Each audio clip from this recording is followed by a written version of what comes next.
Assalomu alaykum akalar.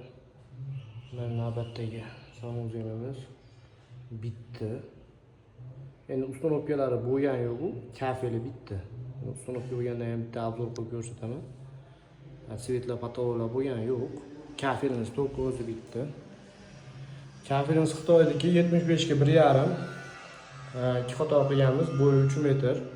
Bu yerga 1,20 rakvina tushadi. Bu osmon unitozimiz, ventilyatsiyamiz. Bu trapimiz bu. Trap zonani qora qilib qo'yganmiz, skalantik qilib. Chiroyli. Zatrika bo'lgan yo'q bu yerda. Amonat qilib qo'ydik 45 larda. Zatrikasini bitirib tugatib qo'ydik.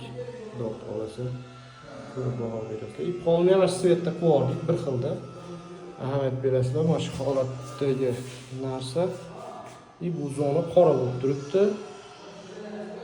Bu holat qora oq qilib qo'yib yuborganmiz. Bu trapimiz.